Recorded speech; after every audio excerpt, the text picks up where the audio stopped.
Right now, for 0.24 light-years away, burns a star that should be humanity's greatest hope. Proxima Centauri is the closest star to our Sun.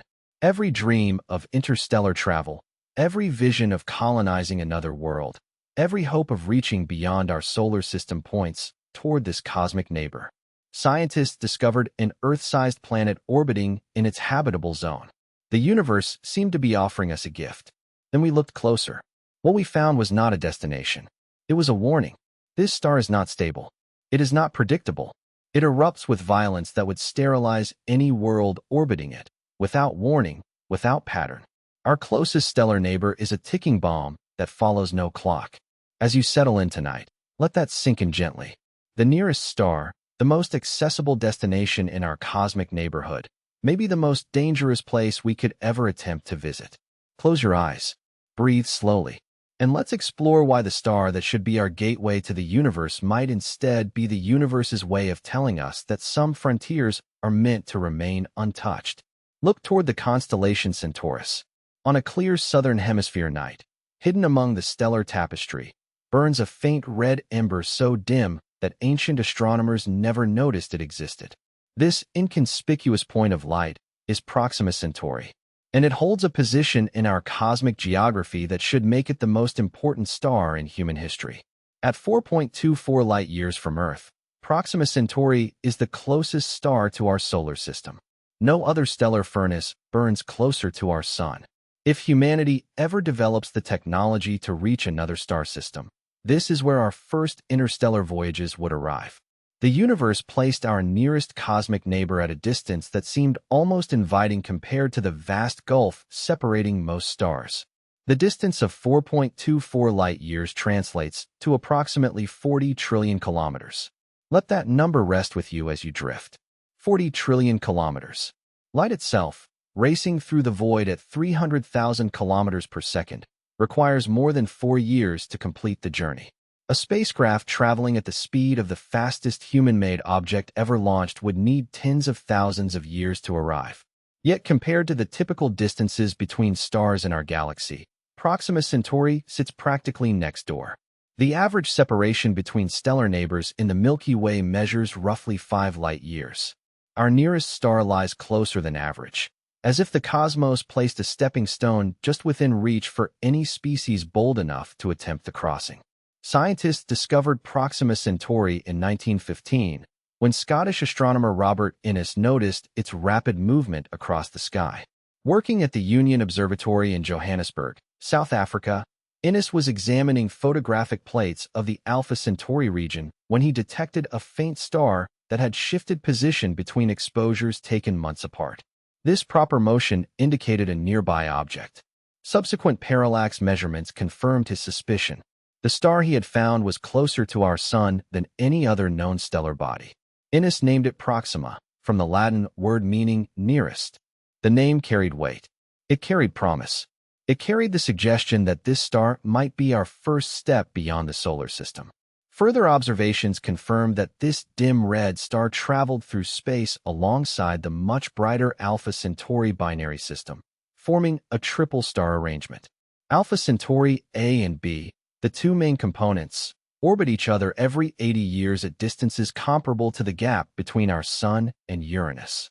These two stars resemble our Sun in many ways. Alpha Centauri A is slightly larger and brighter. Alpha Centauri B is slightly smaller and dimmer. Together, they would make an impressive sight from any planet fortunate enough to orbit in their vicinity. Proxima orbits its two larger companions at a distance of approximately 13,000 astronomical units, taking over 500,000 years to complete a single orbit. At such extreme separation, the gravitational connection between Proxima and the inner binary is tenuous. Some astronomers have questioned whether this association represents true gravitational binding or merely a chance alignment of stars traveling in similar directions. Recent observations suggest that Proxima is indeed gravitationally bound to the Alpha Centauri system, but the connection is so weak that it barely matters for practical purposes. Proxima operates as an effectively independent star system, making it a potential destination for future exploration that would not require navigating the complex gravitational dynamics of a close binary pair. But Proxima Centauri is not like our Sun. Let that truth settle as you rest. Our nearest stellar neighbor, the star that should be our cosmic stepping stone, is fundamentally different from the stable, predictable star that has warmed Earth for billions of years. It belongs to a class of stars called red dwarfs, which represent the most common type of star in our galaxy. Approximately 70% of all stars in the Milky Way are red dwarfs. They outnumber every other stellar type combined by substantial margins. If you selected a star at random from our galaxy, you would most likely choose a red dwarf. These diminutive stellar furnaces burn so faintly that not a single one is visible to the naked eye from Earth. Despite being the most numerous stars in existence, every red that you see in the night sky is actually a much larger, much more luminous star that merely appears reddish due to its temperature. True red dwarfs hide in the darkness, detectable only through telescopes. Proxima Centauri measures only about 14% of the Sun's mass and roughly 15% of its diameter. If you placed Proxima where our Sun currently burns, Earth would receive barely a fraction of the light and heat we currently enjoy. The star would appear as a dim red disk in the sky, casting everything in a perpetual ruddy twilight. Noon would look like a deep sunset. Plants adapted to our Sun's spectrum would struggle to photosynthesize. The star glows at a surface temperature of approximately 3,000 degrees Celsius, nearly half the temperature of our Sun's photosphere, which burns at roughly 5,500 degrees. This diminutive size creates the first hint of something deeply wrong with our nearest stellar neighbor. Red dwarfs are fully convective stars. Unlike our Sun, which has distinct layers where energy transfers through different mechanisms, Proxima Centauri churns throughout its entire volume. Hot plasma rises from the core, reaches the surface, cools, and sinks back down in a continuous rolling boil that extends from the stellar center to the photosphere. This convective structure has profound consequences for magnetic field generation and stellar behavior. It makes red dwarfs fundamentally different from the stable star that warms our world. To understand why convection matters so much, consider how our Sun transfers energy from its fusion core to its surface. The innermost region, where hydrogen fuses into helium, generates tremendous heat at temperatures exceeding 15 million degrees. This energy radiates outward through the radiative zone, a thick layer comprising roughly 70% of the solar radius. In the radiative zone, energy travels as photons bouncing between particles in a random walk that takes hundreds of thousands of years to complete. Energy must transfer through radiation alone. Only in the outer 30% of the Sun does convection take over. Here, the temperature drops low enough, and the opacity increases enough, that rising hot plasma and sinking cool plasma become more efficient than radiative transfer. The solar surface displays this convection as granulation, a pattern of rising and falling cells, each roughly 1,000 kilometers across. These convective cells give the Sun its textured appearance when viewed through specialized solar telescopes. Our Sun generates its magnetic field through a process called the solar dynamo, which operates at the boundary between the radiative and convective zones. This boundary layer, called the tachocline, represents a region of extreme shear where the radiative zone rotates as a solid body, while the convective zone above rotates differentially, faster at the equator than at the poles. This shearing motion stretches and amplifies magnetic field lines, creating the organized magnetic structures that eventually rise through the convective zone to produce sunspots and active regions on the solar surface. The tachocline acts as an organizing principle for solar magnetism. Magnetic field lines generated at this boundary follow somewhat predictable patterns as they rise through the convective zone. Solar activity cycles last approximately 11 years, during which sunspot numbers rise and fall in a rhythm astronomers can forecast decades in advance. While the Sun does produce flares and coronal mass ejections, these events generally follow patterns related to the solar cycle. Flares occur most frequently during solar maximum, when sunspot numbers peak. They become rare during solar minimum, when the solar surface appears relatively quiet. Proxima Centauri has no such organizing structure. Let this truth wash over you as you drift deeper. Without a tachocline, Its magnetic field generates throughout the entire convective volume in a chaotic, turbulent manner. The star lacks the radiative zone that creates organized shear in larger stars. From core to surface, Proxima churns in continuous convective motion. Magnetic field lines twist, tangle, and reconnect without the constraints that govern larger stars. The result is a stellar magnetic field that resembles a snarled ball of yarn constantly being pulled in every direction simultaneously. This magnetic chaos does not follow cycles. It does not calm down periodically. It operates in a state of perpetual turbulence that can erupt at any moment, without warning. The convective motions that generate magnetic fields operate continuously. New tangles form as quickly as old ones release their energy. The system never approaches equilibrium because the driving mechanism never pauses. As long as the star burns and churns, chaos reigns. Confirmed observations reveal that Proxima Centauri flares constantly. Ground-based telescopes and space observatories have monitored this star for decades, accumulating a disturbing record of violent outbursts. Unlike our Sun, which produces major flares perhaps once or twice per month during active periods, Proxima erupts with significant flare events multiple times per day. Some monitoring campaigns have recorded dozens of distinct flare events in a single 24-hour period. The star never truly rests. Even during its quietest observed moments, minor flares continue crackling across its surface like continuous static from a broken radio. The MOST satellite, a Canadian space telescope designed for stellar observation, monitored Proxima Centauri continuously for extended periods.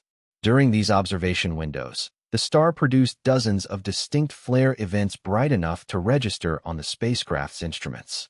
Smaller flares below the detection threshold certainly occurred in greater numbers. The data revealed no pattern, no periodicity, no predictable intervals between events. Flares arrived when they arrived, following no schedule that statistical analysis could detect. The energy released during these flares defies human intuition about stellar behavior. A moderate flare on Proxima Centauri can release as much energy in minutes as our Sun produces over several hours. Major flare events temporarily increase the star's brightness by factors of several 100%, transforming this dim red ember into a stellar beacon visible across interstellar distances. During the most intense flares, Proxima briefly becomes the brightest star in its local neighborhood, despite normally being invisible to naked-eye observers on Earth. Scientists classify stellar flares by the energy they release, measured in ergs. The erg is a small unit of energy, roughly equal to the energy expended by a mosquito taking flight. But stellar flares release ergs in numbers so vast, they require scientific notation to express. Our Sun's most powerful recorded flare, the Carrington event of 1859, released approximately 10 to the 32nd power ergs. That single event caused telegraph systems worldwide to fail and produced auroras visible as far south as the Caribbean and as far north as Queensland, Australia. Proxima Centauri regularly produces flares exceeding 10 to the 33rd power ergs, more powerful than the Carrington event. Occasionally, the star releases events 10 times more powerful still. It routinely generates flares that would classify as superflares if they occurred on our Sun. These events would devastate modern civilization, frying satellites, collapsing power grids, and potentially causing trillions of dollars in damage. On Proxima Centauri, they represent ordinary Tuesday afternoon activity. The May 2019 event demonstrated just how extreme this stellar violence can become. Astronomers using multiple observatories detected a flare from Proxima Centauri that released approximately 10 to the 34th power ergs in less than 10 seconds. For a brief moment, this normally invisible star brightened by a factor of 14,000 in ultraviolet wavelengths. The energy output approached what our Sun releases over an entire hour, concentrated into a single explosive moment. Instruments at 5 different observatories spanning the electromagnetic spectrum recorded the event, providing unprecedented detail about the flare's characteristics. The detection campaign that captured this megaflare involved the Atacama Large Millimeter Array in Chile, the Hubble Space Telescope in orbit, the Transiting Exoplanet Survey Satellite, the DuPont Telescope at Las Campanas Observatory, and several smaller instruments. Each telescope observed different wavelengths simultaneously.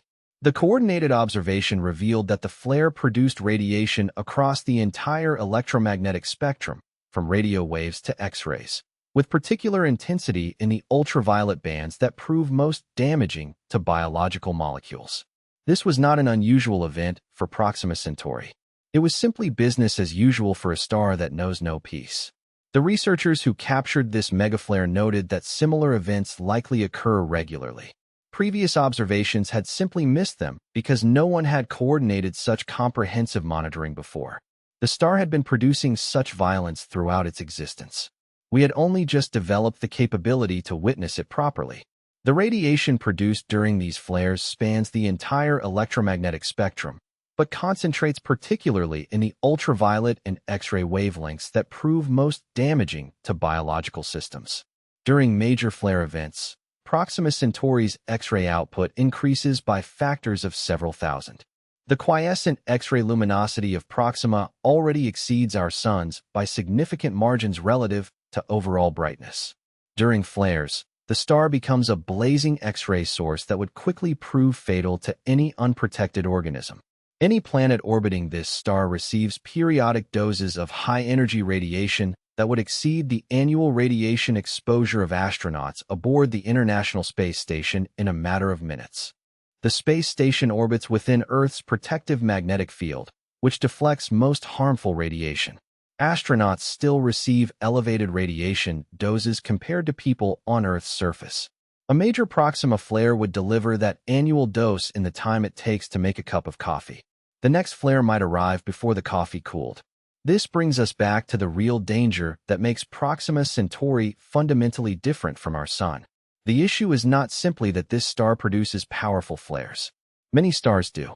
The issue is that these flares occur without pattern, without warning, without any predictable rhythm that would allow preparation or protection. Solar physicists can forecast major solar storms days in advance by monitoring sunspot development and magnetic field configurations.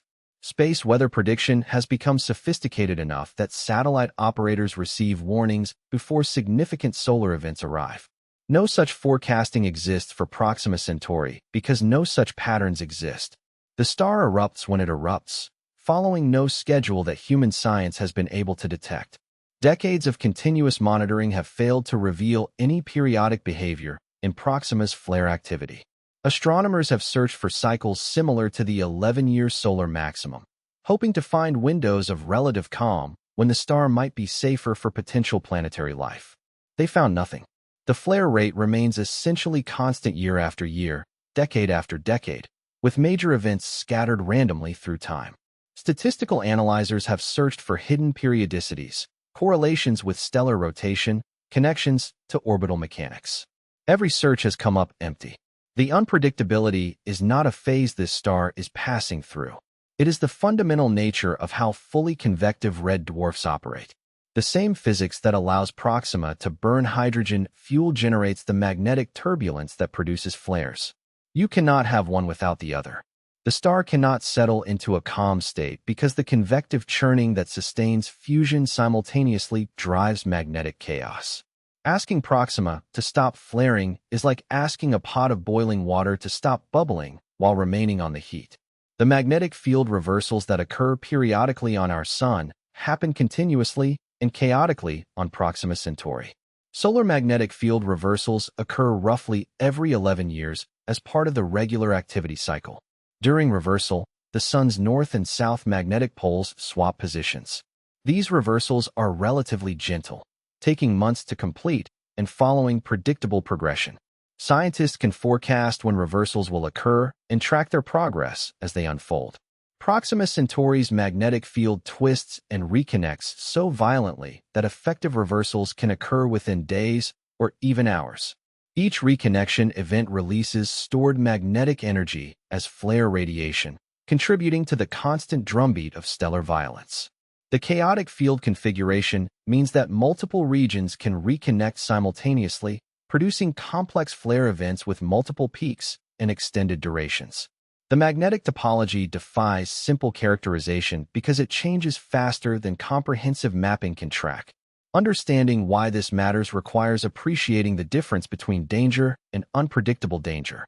A volcano that erupts on a regular schedule can be survived through planning and evacuation. Communities near such volcanoes develop warning systems, evacuation routes, and emergency protocols that save lives when eruptions occur. The danger is real but manageable because its timing can be anticipated. A volcano that erupts randomly, with no warning signs, no detectable buildup, no pattern whatsoever, becomes an existential threat that cannot be planned around. You cannot evacuate if you have no warning. You cannot build shelters if you do not know when to seek them. The randomness transforms danger into doom. Proxima Centauri represents the stellar equivalent of a volcano that could erupt at any moment with enough force to sterilize its surroundings. The fully convective nature of red dwarfs creates another disturbing implication. These stars do not age in ways that would eventually calm their violent behavior. Our sun will gradually become more stable in certain ways as it ages, following a relatively predictable evolutionary track. The sun has already calmed substantially since its youth. Young sun-like stars spin faster and flare more frequently than mature ones. Rotation slows over billions of years as magnetic braking transfers angular momentum to the stellar wind. Slower rotation generally correlates with reduced magnetic activity.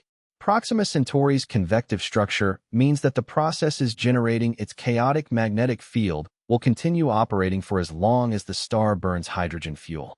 Given the slow rate at which red dwarfs consume their hydrogen, Proxima will continue its violent behavior for trillions of years. Not billions, trillions.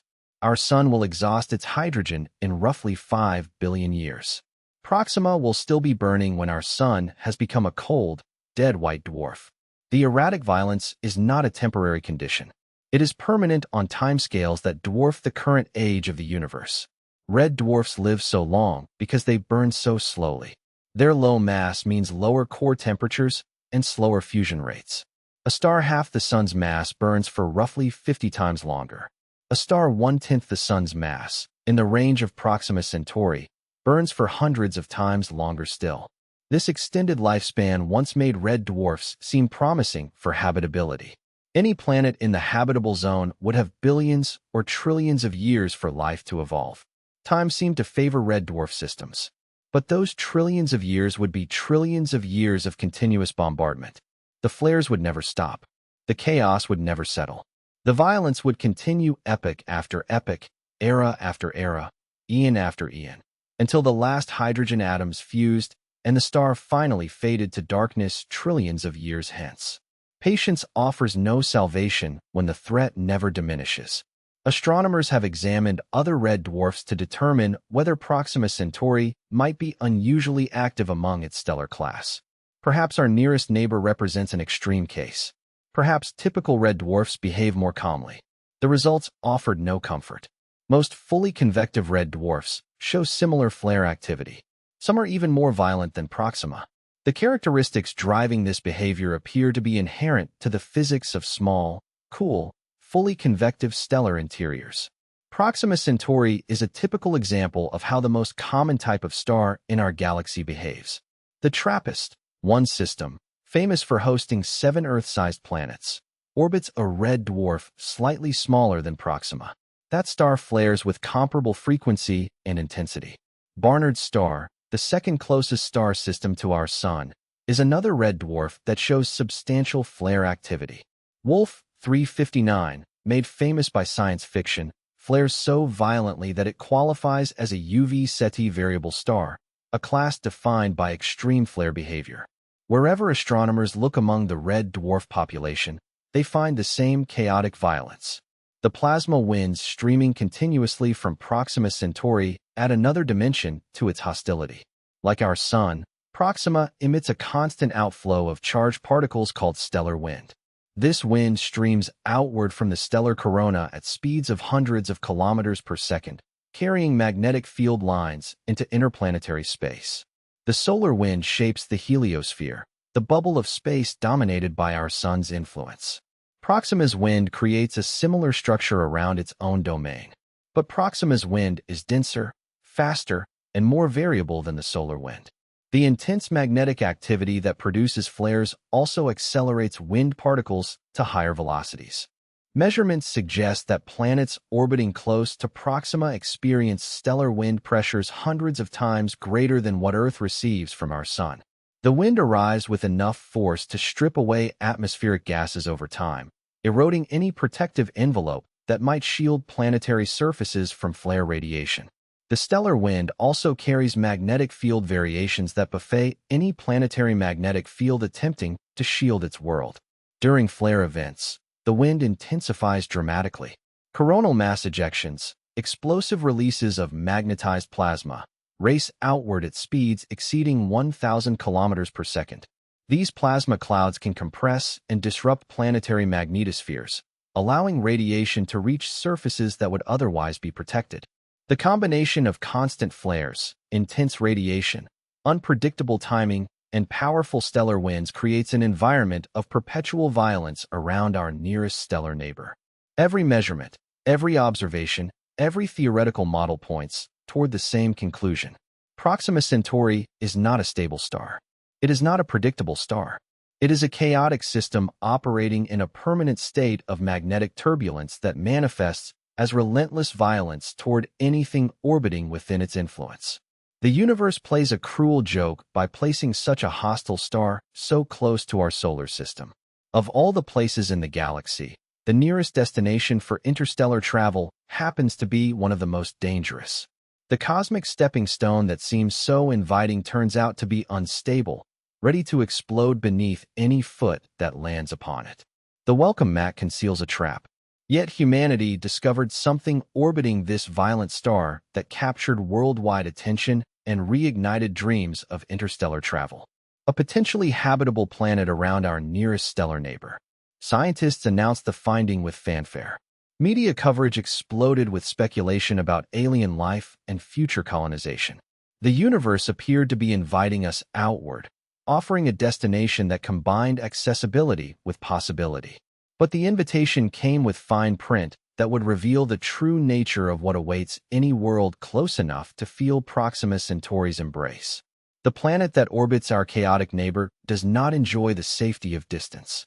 It orbits so close that its year lasts less than 2 weeks. This proximity places it squarely in the zone where stellar violence does maximum damage. The gift was poisoned from the start. Understanding why requires examining what happens when an Earth-sized world tries to survive in the kill zone of an unpredictable star. August 24, 2016, became a date that space enthusiasts marked as potentially transformative for human civilization. The European Southern Observatory called a press conference to announce a discovery that had been rumored for weeks. Astronomers had detected an Earth-sized planet orbiting within the habitable zone of Proxima Centauri. The closest star to our Sun hosted a world that might support liquid water on its surface. Media coverage erupted across the globe with speculation about alien life and interstellar colonization.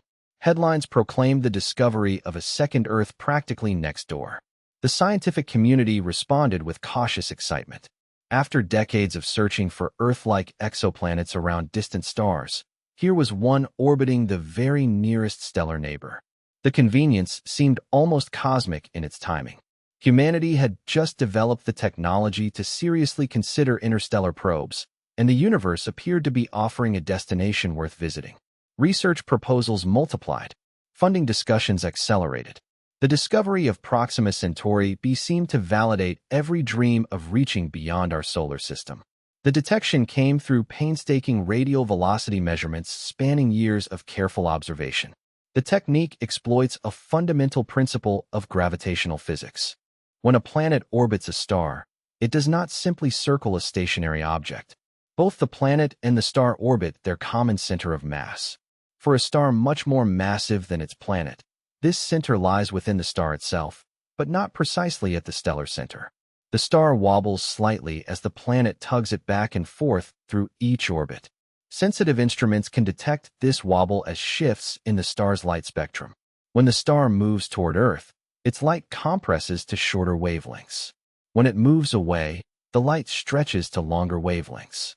These Doppler shifts are tiny, measured in meters per second of stellar velocity, but modern spectrographs can detect them with remarkable precision. The HARPS instrument at the La Silla Observatory in Chile achieved the sensitivity needed to find Proxima B. The measurements revealed a planet with a minimum mass of approximately 1.3 Earth masses. The minimum qualifier exists because radial velocity measurements cannot determine the angle at which we view the planetary orbit. If we observe the system edge-on, we detect the full velocity amplitude and calculate the true mass. If we observe from above the orbital plane, we see no wobble at all. Most systems fall somewhere between these extremes, meaning the true mass likely exceeds the minimum by some unknown factor. Statistical arguments suggest Proxima B probably has a mass between 1 and 3 Earth masses. The orbital parameters told an even more compelling story. Proxima B orbits at a distance of roughly 7.5 million kilometers from its star. This places the planet squarely within the theoretical habitable zone, where liquid water could exist on a planetary surface. The habitable zone, sometimes called the Goldilocks zone, represents the range of distances where a planet receives enough stellar energy for water to remain liquid without boiling away or freezing solid. Initial excitement focused intensely on this habitable zone placement. Finding any planet in any habitable zone generates scientific interest. Finding an Earth-sized planet in the habitable zone of the nearest star seemed like winning a cosmic lottery. The probability of such a convenient arrangement appearing by chance seemed vanishingly small. Some commentators suggested the discovery hinted at the ubiquity of potentially habitable worlds throughout the galaxy. But the habitable zone around Proxima Centauri is not like the habitable zone around our Sun. The differences arise from the fundamental nature of red dwarf stars and create problems that transform apparent habitability into something far more sinister. Understanding why requires examining the cruel trick that red dwarf habitable zones play on any world unfortunate enough to occupy them. Astronomers calculate habitable zones based on stellar luminosity, determining the distance range where a planet would receive enough energy for water to remain liquid. The calculations seem straightforward. Measure how much energy the star emits. Calculate how that energy spreads across spherical shells at various distances. Identify the range where incoming energy matches what Earth receives from the Sun. Any planet in that range should experience similar surface temperature conditions. Because Proxima Centauri is so dim, its habitable zone lies much closer than our Sun's. The star emits only about 1,000th of the Sun's luminosity. To receive equivalent energy, a planet must orbit much closer to the stellar surface. Where Earth orbits at 150 million kilometers, Proxima B orbits at roughly 5% of that distance. The planet completes an orbit every 11.2 Earth days, meaning its year lasts less than 2 weeks. While Earth plods through one orbit, Proxima B completes more than 30. This proximity creates the first major problem that stellar unpredictability amplifies into catastrophe. At such close range, gravitational forces between star and planet become intense enough to fundamentally alter planetary rotation. Proxima B almost certainly experiences tidal locking, a phenomenon that freezes one hemisphere in permanent day while condemning the opposite hemisphere to eternal night. Tidal locking results from the same gravitational forces that keep our moon showing the same face toward Earth. When a smaller body orbits close to a larger one, the gravitational pull varies across the smaller body's diameter. This differential creates tidal bulges that attempt to align with the direction of the gravitational source. If the smaller body rotates faster than its orbit, these bulges drag against the rotation, gradually slowing it until the rotation period matches the orbital period. At that point, one face permanently points toward the larger body. The Moon achieved tidal locking billions of years ago. The Earth-facing hemisphere never turns away from us. The far side remains perpetually hidden except from spacecraft that venture behind it. This same process has almost certainly locked Proxima B into synchronous rotation with its star. One hemisphere experiences permanent noon. The opposite hemisphere experiences permanent midnight. The planet never rotates relative to its sun. Tidal locking fundamentally transforms planetary habitability in ways that interact catastrophically with stellar violence. The permanent dayside receives constant stellar radiation, without the relief of nighttime cooling that allows Earth's surface to shed excess heat. On Earth, night provides a daily opportunity for the surface to radiate accumulated heat into space. The diurnal cycle moderates temperature extremes. Hot days give way to cooler nights. The system oscillates around a stable average. Proxima B's dayside has no night. Solar energy pours in continuously, without pause. Atmospheric models suggest surface temperatures could reach hundreds of degrees under direct stellar illumination. The exact temperature depends on atmospheric composition and circulation, but the general principle holds regardless of specific conditions. Continuous heating without cooling drives temperatures upward until some equilibrium establishes, likely at values far above what liquid water could tolerate. The permanent night side faces the opposite extreme. Without any incoming stellar energy, this hemisphere radiates heat into the void of space with nothing to replace what escapes. Temperatures could drop to hundreds of degrees below zero, comparable to conditions in the dark craters of Mercury's poles or the frozen surface of Pluto. Any atmosphere would tend to freeze out on the night side, condensing as ice and snow composed of gases that remain gaseous under Earth conditions. The only potentially habitable regions would exist along the terminator line dividing day from night. This twilight zone circles the planet as a narrow band where the star hovers perpetually at the horizon. Temperatures in this region might allow liquid water to exist, warmed by oblique stellar rays, but not roasted by direct overhead illumination. Some models suggest a ring of habitability encircling the planet at the day-night boundary. But this narrow habitable strip offers no refuge from stellar violence. When Proxima Centauri flares, the entire dayside receives the full blast of radiation. The terminator zone, facing the star at a shallow angle, still receives substantial radiation doses. Even the night side is not entirely safe, as atmospheric circulation can transport irradiated air masses around the planet. The flare does not care about the temperature gradient. It irradiates everything the star can see. Any atmosphere attempting to shield the surface becomes itself a victim of the assault. When high-energy photons strike atmospheric molecules, they transfer enough energy to break chemical bonds. Ultraviolet radiation dissociates water vapor into hydrogen and oxygen. X-rays ionize nitrogen and oxygen, stripping away electrons and creating reactive species that drive further atmospheric chemistry. Each flare event strips away a little more of whatever protective gas envelope the planet might possess. The radiation doses delivered during major flare events would prove lethal to any life forms resembling Earth biology. Biologists measure radiation exposure in units called sieverts, which account for both the energy deposited and the biological damage caused. A dose of 1 sievert causes noticeable radiation sickness in humans. 5 sieverts is typically fatal without medical intervention. Background radiation on Earth delivers about 2 to 3 millisieverts per year. A single superflare from Proxima Centauri can deliver radiation equivalent to thousands of chest X-rays to any unprotected surface. This translates to doses measured in sieverts, not millisieverts. Such exposure would prove fatal to most known organisms. Proxima Centauri produces superflare events roughly once per year, with smaller but still damaging flares occurring daily.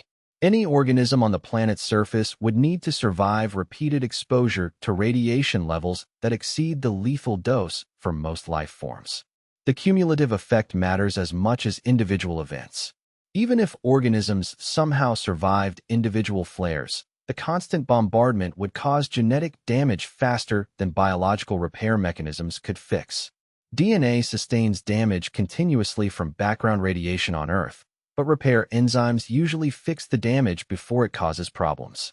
The radiation environment around Proxima B would overwhelm these repair mechanisms, leading to runaway mutation accumulation and eventual cellular death. Researchers have attempted to model how atmospheres might survive this bombardment. Earth's atmosphere blocks most ultraviolet radiation, which is why surface life evolved without specialized UV protection until organisms ventured onto land. A sufficiently dense atmosphere around Proxima B might provide similar shielding, but thicker atmospheres on a tidally locked planet create their own cascading problems. The dayside heats dramatically while the night side cools, generating massive pressure differences between hemispheres. Hot air rises over the substellar point and flows toward the night side at high altitude. Cold air sinks over the antistellar point and flows back toward the day side at low altitude. This circulation pattern establishes itself regardless of atmospheric composition, driven by the fundamental temperature gradient imposed by tidal locking. The resulting winds would exceed several hundred kilometers per hour in velocity. Modeling suggests persistent jet streams circling the planet at speeds comparable to Earth's most violent hurricanes, but sustained continuously rather than as temporary storm systems. The atmospheric dynamics become chaotic and extreme. Any surface environment would experience constant violent weather superimposed on the temperature extremes and radiation bombardment. Even more devastating than the electromagnetic radiation are the coronal mass ejections that accompany many flare events.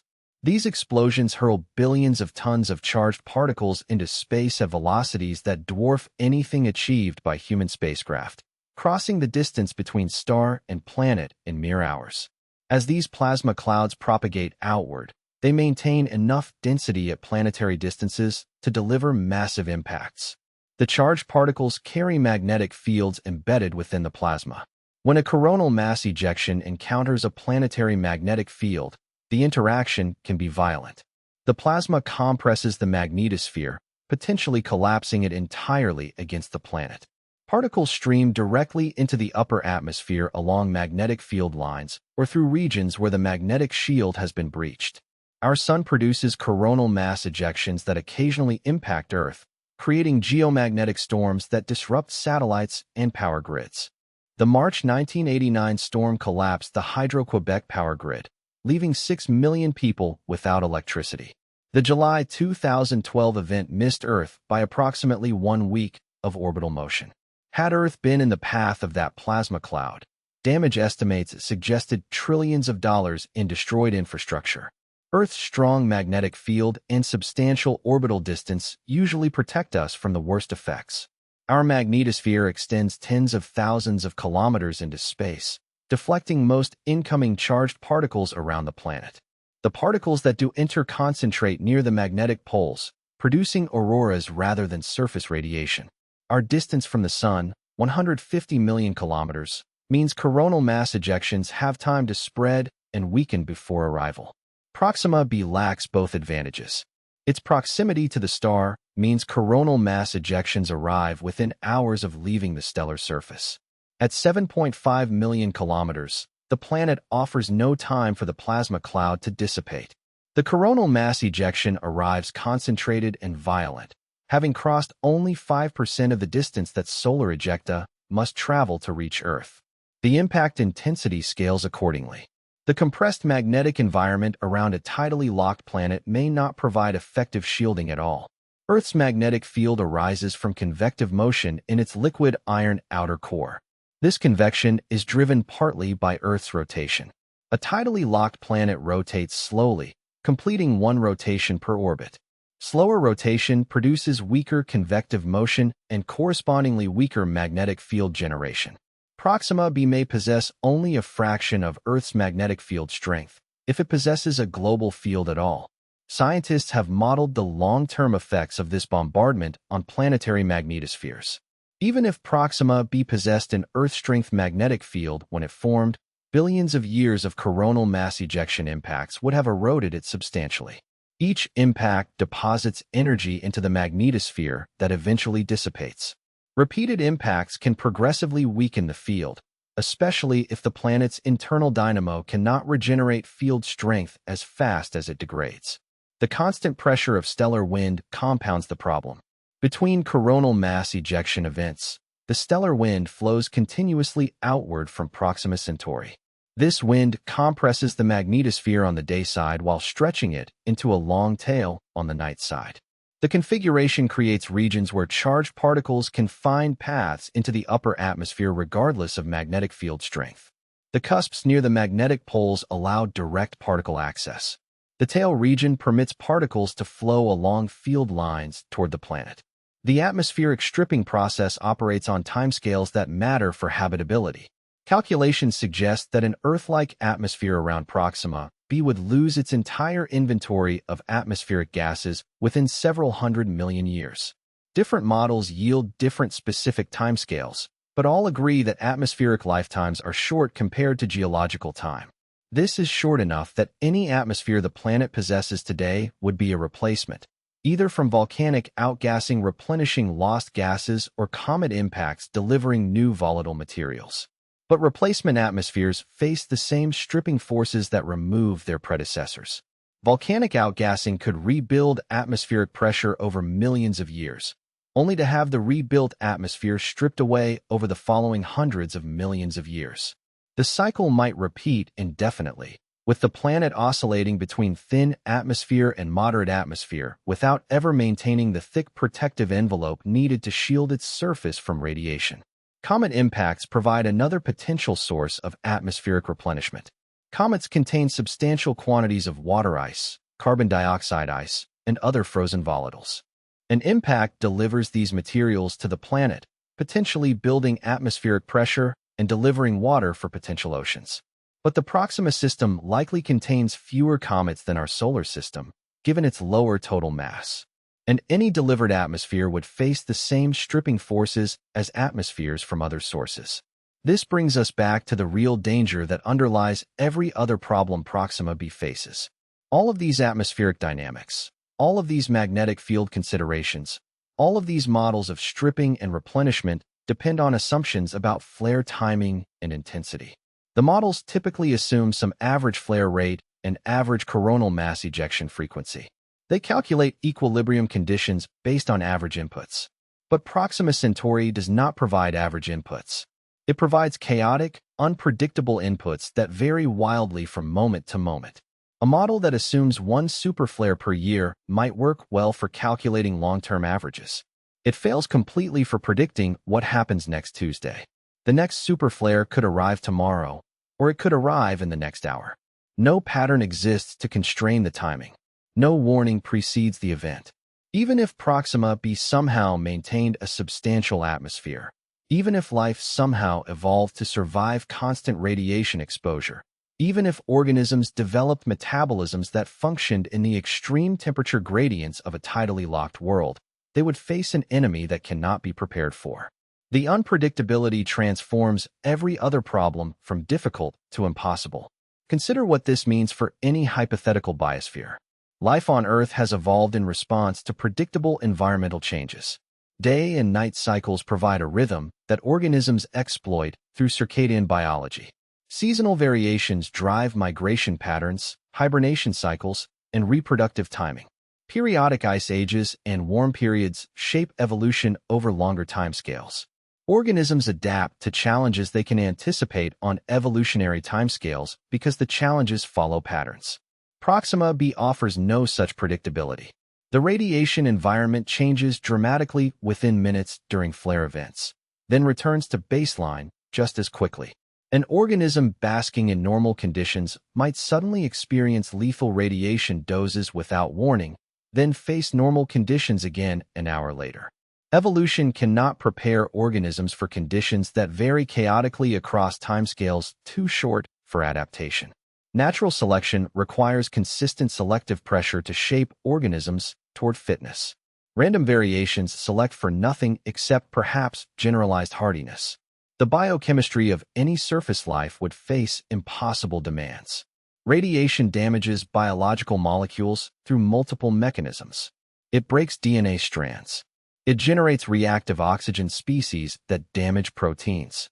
It ionizes cellular water, creating chemically active fragments that attack nearby molecules. Earth organisms have evolved repair mechanisms that handle background radiation levels.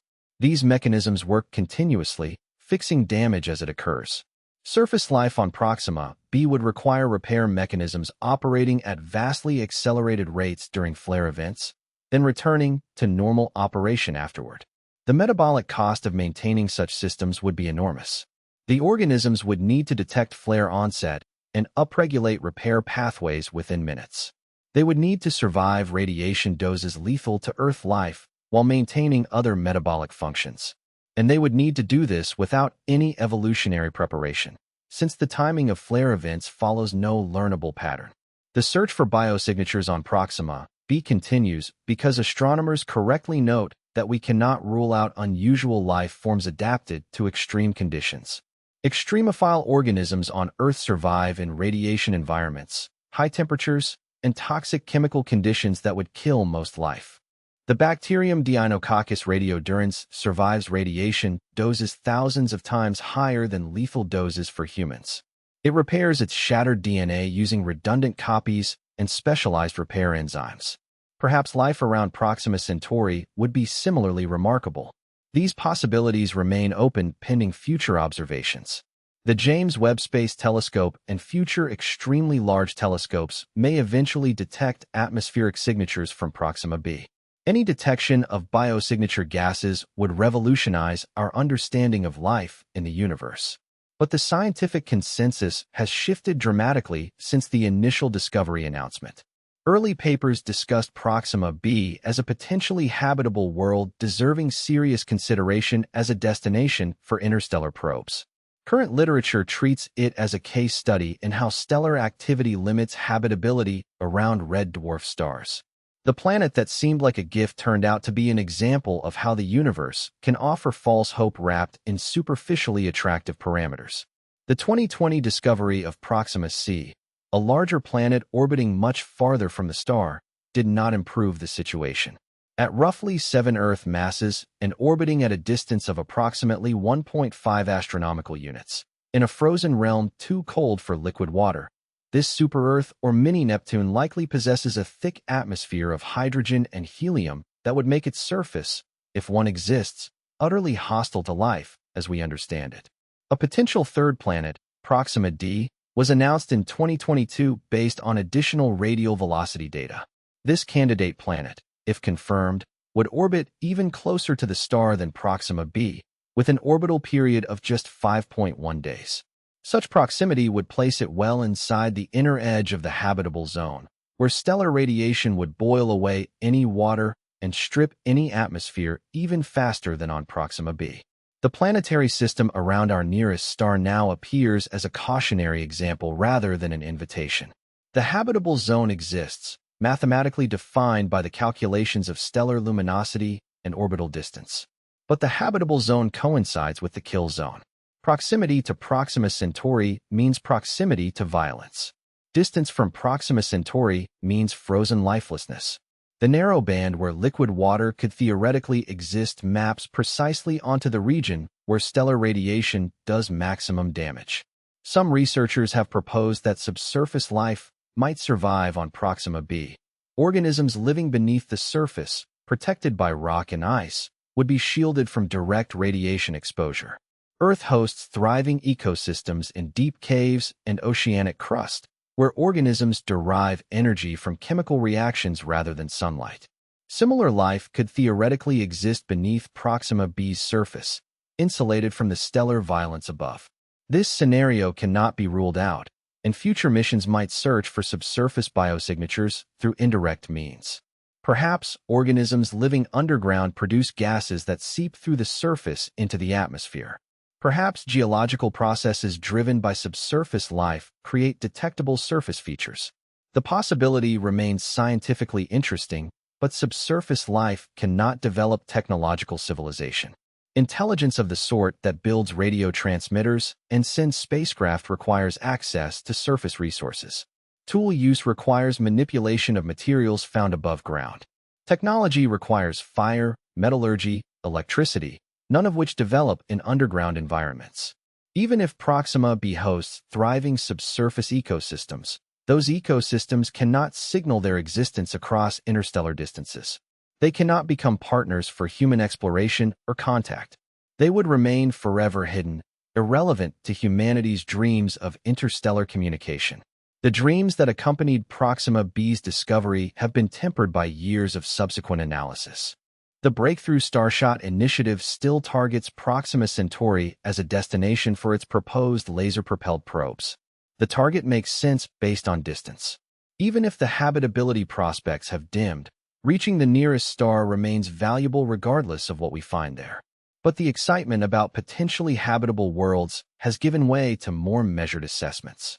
The star that hosts Proxima B simply cannot provide the stable energy environment that complex life seems to require.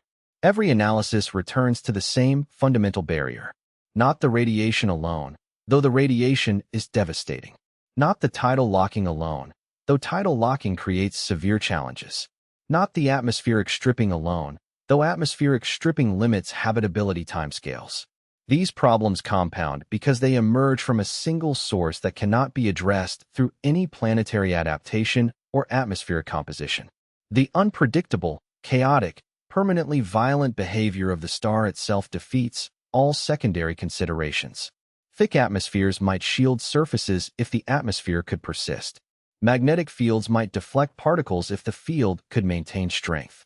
Life might adapt to radiation if the radiation followed patterns. Every proposed solution assumes conditions that stellar unpredictability denies. This brings us to the temporal dimension of Proxima Centauri's violence. The chaos is not a phase. It is not a temporary condition that planetary life might wait out. The star has behaved this way for billions of years and will continue for trillions more. Understanding the timescales involved reveals why no amount of patience, no evolutionary strategy, no geological waiting period will ever make this system safe. Time itself serves as the enemy when the threat never diminishes. Proxima Centauri has burned for approximately 4.85 billion years. This age makes it roughly contemporaneous with our Sun. Both stars formed from the primordial material of our local galactic neighborhood during a period of active star formation nearly 5 billion years ago. The molecular cloud that collapsed to form our solar system also spawned the Alpha Centauri triple system, including the small red dwarf that would eventually become humanity's closest stellar neighbor. These sibling stars share a common origin, a common age, and a common journey through galactic space. 4.85 billion years represents a span of time that challenges human comprehension. Written out fully, the number exceeds 4,800 million years. During this interval, the Earth formed from a disk of gas and dust orbiting the young Sun. The Moon coalesced from debris ejected by a massive planetary collision. The first oceans condensed from volcanic outgassing and cometary impacts. Life emerged from primordial chemistry and began its long evolutionary journey. Single cells gave rise to multicellular organisms. Fish crawled onto land.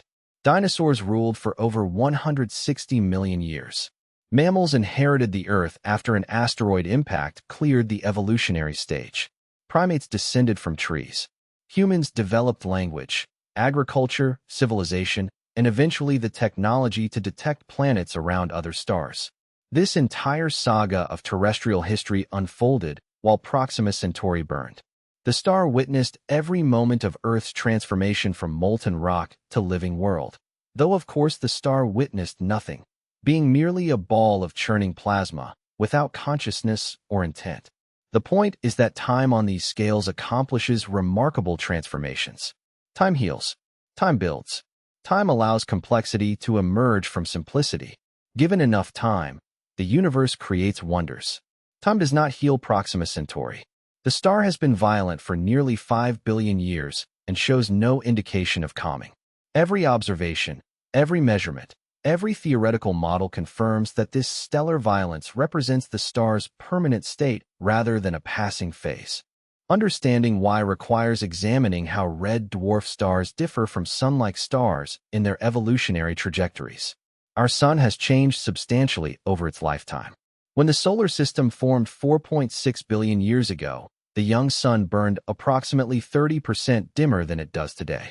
This faint young Sun paradox puzzled scientists for decades because liquid water apparently existed on early Earth despite the reduced solar luminosity.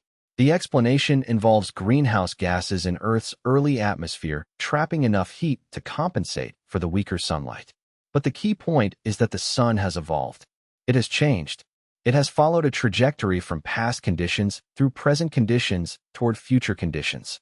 Solar activity patterns have also evolved as the Sun's internal structure and rotation rate changed with age. Young Sun-like stars rotate rapidly, completing rotations in just a few days compared to the current solar rotation period of approximately 25 days at the equator. Rapid rotation drives vigorous magnetic activity. Young stars flare frequently and intensely. They produce powerful stellar winds that strip atmospheres from close-in planets. They behave, in short, somewhat like Proxima Centauri behaves today. But some like stars calm down with age. As magnetic braking transfers angular momentum from the star to the stellar wind, rotation slows. Slower rotation produces less vigorous convection. Less vigorous convection generates weaker magnetic fields.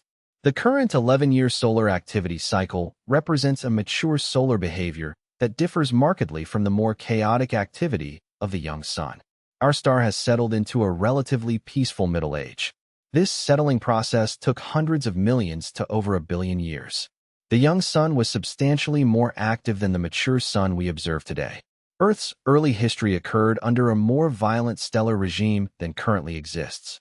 Life emerged and survived despite this early violence, though the intensity of young solar activity may have influenced the pace and pattern of early evolution. The important point is that the violence eventually diminished. The sun calmed. Conditions improved. Red dwarf stars follow a fundamentally different evolutionary path. Their fully convective structure means the entire stellar volume churns continuously, with hot plasma arising from fusion regions and cool plasma sinking back down in an endless cycle. Unlike larger stars with distinct internal layers, red dwarfs mix thoroughly from core to surface. This seemingly simple difference has profound consequences for both stellar longevity and stellar violence. This thorough mixing has a remarkable consequence for stellar longevity. In stars like our Sun, only the core participates in fusion. The hydrogen fuel in the core gradually depletes while hydrogen in the outer layers remains unused. When the core exhausts its hydrogen supply, the star must restructure itself, eventually swelling into a red giant as it begins fusing hydrogen in a shell around the spent core. Our Sun will reach this stage in approximately 5 billion years. Red dwarfs never face this limitation. Their convective mixing continuously replenishes the fusion regions with fresh hydrogen from throughout the stellar volume. The star can burn its entire hydrogen inventory rather than just the fraction contained in a distinct core. This extends the stellar lifetime dramatically. Proxima Centauri will continue burning hydrogen for approximately 4 trillion years, a span so vast it exceeds our Sun's total lifetime by a factor of 400. Long after every Sun-like star currently burning has exhausted its fuel and died, Proxima will still be shining. This extraordinary longevity once made red dwarf habitable zones seem promising for the development of life. Any planet in the habitable zone would have essentially unlimited time for life to evolve and develop. Where Earth has had roughly 4 billion years, planets around red dwarfs might have trillions of years. Time enough for life to arise multiple times if initial attempts failed. Time enough for evolution to explore vast regions of biological possibility space. Time enough for intelligence to develop, build civilizations, and reach for the stars. But this extended lifetime does not mean extended peace. The magnetic dynamo processes driving Proxima's violent behavior do not diminish with age because they arise from the convective motions themselves. The same churning that mixes fuel throughout the stellar volume also generates the tangled magnetic fields that produce flares. As long as the star burns hydrogen and maintains convective flow, magnetic field generation will continue. As long as reconnection occurs, flares will erupt. The physics creating stellar violence are the same physics allowing the star to shine. They cannot be separated. You cannot have a convective red dwarf without magnetic chaos. You cannot have magnetic chaos without flares. The traits that grant these stars their remarkable longevity are the same traits that make them permanently dangerous. The extended lifetime is not a feature that benefits potential life. It is an extended sentence of bombardment that no adaptation can outlast. Astronomers have studied red dwarfs at various ages to determine whether magnetic activity decreases over stellar lifetimes. If younger red dwarfs flare more frequently than older ones, there might be hope that Proxima will eventually calm down. Observations of red dwarfs in stellar clusters of known ages provide data for this analysis. Clusters form when molecular clouds collapse and fragment, producing stars of similar age and composition. By observing clusters of different ages, astronomers can track how stellar properties change over time. The results offer no comfort. While some studies show modest decreases in average activity levels for the oldest red dwarfs, Most fully convective red dwarfs maintain substantial flare activity throughout their hydrogen-burning phase. The decrease, where observed, is not enough to transform a violently flaring star into a stable one. Even the calmest ancient red dwarfs still produce flare rates that would devastate any planetary biosphere.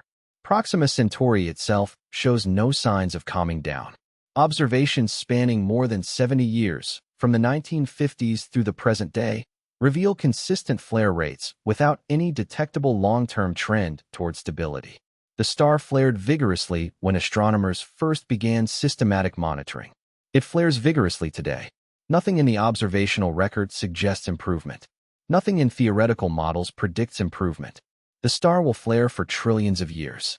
The temporal nature of Proxima's violence creates an insurmountable problem for any habitability scenario that relies on waiting for better conditions. Unlike the Sun, which offered improving conditions after its turbulent youth, Proxima offers no such prospect. Even if life somehow established itself on Proxima B during a lucky interval between major flares, it would face billions of years of continued bombardment with no prospect of relief. The superflares that occur roughly annually would continue occurring. Each one would deliver potentially sterilizing radiation to exposed surfaces. The daily smaller flares would persist, maintaining constant elevated radiation levels between major events. The coronal mass ejections would keep stripping atmosphere and bombarding surfaces with charged particles. The cumulative damage would accumulate over geological time without any compensating periods of recovery. The May 2019 megaflare documented by coordinated multi-wavelength observations was not unprecedented. Archival observations reveal similar events occurring irregularly throughout the decades of monitoring. Subsequent monitoring campaigns have recorded comparable megaflares, confirming that such events represent routine stellar behavior rather than exceptional occurrences. Historical records from the late 20th century document multiple superflare events per decade, scattered through observational logs. The distribution appears random, with no predictable interval between major events. Some years see multiple megaflares. Other years see none that happen to be caught by observing campaigns. The underlying rate appears roughly constant, with detection depending more on observational coverage than on actual flare occurrence. Scientists have attempted to identify precursor signatures that might provide warning before major flares erupt. On our Sun, large flares often follow the development of complex sunspot groups visible days in advance. Active regions build up magnetic energy over periods of hours to days before releasing it in flare events. Solar physicists monitor these regions using dedicated observatories, developing forecasts that, while imperfect, provide hours to days of warning before major events. The Space Weather Prediction Center issues alerts when solar conditions suggest elevated flare probability. Satellite operators can take protective measures. Power grid managers can prepare for possible geomagnetic disturbances. Astronauts can shelter in the most protected areas of spacecraft. The warnings are not perfectly reliable, but they provide valuable preparation time for the most significant events. No such forecasting has proven possible for Proxima Centauri. The star lacks the organized magnetic structures that produce identifiable precursor signatures. Its surface does not display stable active regions that grow and evolve over observable timescales. Magnetic energy builds and releases throughout the stellar surface in patterns too chaotic to track. The flares emerge from conditions that exist constantly rather than from configurations that develop gradually. Observational campaigns have searched specifically for precursor signatures. Astronomers have monitored Proxima continuously for extended periods, looking for any detectable changes in stellar brightness, spectrum, or activity level that precede major flares. They have found nothing reliable. Some hints of possible correlations have emerged from statistical analysis, but nothing robust enough to form the basis for forecasting. The star simply erupts without warning. This unpredictability extends across all timescales that matter for planetary survival. On human timescales of hours to days, there is no warning before individual flare events. Any human visiting Proxima B could not know whether the next minute would bring lethal radiation or continued calm. The uncertainty would persist every moment of every day throughout any visit. On evolutionary timescales of millions to billions of years, there is no prospect of conditions improving. Life cannot adapt to threats that never diminish. Evolution works by selecting organisms better suited to their environment. But when the environment remains consistently hostile with no trend toward improvement, natural selection can only maintain defenses against the existing threat level. It cannot prepare organisms for a better future that never comes. On geological timescales of thousands to millions of years, the average radiation environment remains essentially constant because flare activity does not trend in any direction. Planets cannot wait out the stellar violence. Atmospheres cannot slowly rebuild between less active periods. The bombardment continues at roughly constant intensity across all timescales longer than the random fluctuations between individual flare events. The orbital dynamics around Proxima Centauri add another layer of temporal chaos to the already chaotic stellar behavior. Proxima B's 11.2-day orbit means the planet completes over 30 orbits during the time Earth completes one circuit around our Sun. This rapid orbital period affects how radiation doses accumulate and how planetary systems respond to stellar variability. The planet repeatedly passes through the same spatial regions where coronal mass ejections propagate outward from the star. The stellar wind shapes a complex three-dimensional structure around Proxima, with varying density and velocity in different directions. Some researchers hypothesize that orbital motion might carry Proxima B through regions of varying protection, perhaps spending portions of each orbit in relatively shielded zones. Detailed modeling has found no such refuge. The flare radiation travels at light speed, reaching the planet within approximately 30 seconds of leaving the stellar surface, regardless of orbital position. There is no hiding place. There is no protected zone. The planet's rapid orbit carries it in continuous circles through a radiation environment that can turn lethal without warning at any point in the orbital path. Coronal mass ejections take longer to arrive, traveling at roughly 1,000 kilometers per second rather than at light speed. The planet's orbit carries it through positions that vary relative to ejection trajectories, but the short orbital period means that any coronal mass ejection launched toward the planet's orbital path will likely impact the planet somewhere along its orbit. The geometry provides no consistent protection. Orbital resonances might theoretically amplify or moderate certain effects.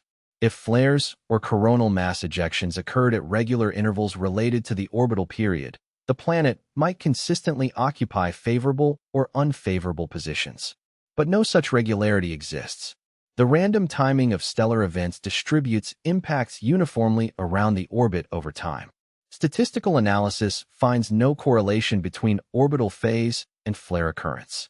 Some researchers have explored whether Proxima B might be protected during portions of its orbit by interactions with the stellar wind. The dynamic pressure of the wind varies with distance and direction from the star. Perhaps the planet spends part of each orbit in the stellar wind shadow of some structure, or in a region where wind density drops below harmful levels. These hopes have not survived detailed analysis. The stellar wind flows outward in all directions, creating no persistent shadows at the orbital distance of Proxima B. The wind density varies with stellar activity, increasing during flare events when protection would be most needed. The orbital timescale of days provides no meaningful protection against events that occur on minute-to-hour timescales. No matter how advanced technology becomes, temporal chaos defeats planning. The fundamental problem is not engineering difficulty, but logical impossibility. You cannot prepare for events you cannot predict. You cannot shelter in time if you receive no warning. You cannot build systems robust against unknown maximum loads. Imagine a future civilization establishing a research outpost on Proxima B's surface. They could deploy orbital sensors positioned closer to the star to provide early warning of flare onset. They could develop evacuation protocols and emergency procedures refined through extensive simulation. None of these preparations would matter when a superflare arrives without detectable warning. The sensors might catch the first photons of the flare itself, providing at best 30 seconds of notice. In 30 seconds, humans cannot reach shelters from distant locations. Equipment cannot be powered down and protected. Experiments cannot be secured. The first sign of a major event would be its arrival, followed immediately by its effects. Any personnel on the surface at that moment would receive lethal radiation doses before reaching shelter. The only fully effective protection would be permanent residence in underground bunkers, with surface exposure limited to exactly 0. Any surface activity would represent gambling with lethal odds. Step outside and you risk being caught by a super flare during the minutes or hours of exposure. The bet might pay off dozens or hundreds of times before a flare arrives during an exposure window, but eventually statistics would catch up. Someone would be on the surface when a mega flare erupted. Such an existence hardly qualifies as colonization in any meaningful sense. Living permanently underground to avoid random lethal events from an unpredictable star represents survival, not habitation. It represents imprisonment in self-built cells, never seeing the alien sky, never walking beneath the red sun, never experiencing the world except through remote sensors and armored windows. The temporal chaos makes the surface environment fundamentally hostile, regardless of how advanced the sheltering technology becomes. Climate modeling for Proxima B reveals additional temporal instabilities arising from the flare activity. Planetary climate depends on energy balance between incoming stellar radiation and outgoing thermal radiation to space. On Earth, this balance maintains relatively stable average temperatures, with variations driven by orbital cycles, volcanic activity, and atmospheric composition changes. Each major flare dumps enormous energy into Proxima B's upper atmosphere. Ultraviolet and X-ray photons are absorbed at high altitudes, heating the gas dramatically.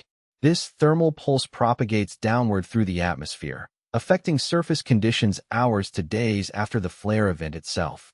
The atmosphere bloats as it heats, increasing its cross-section for further radiation absorption.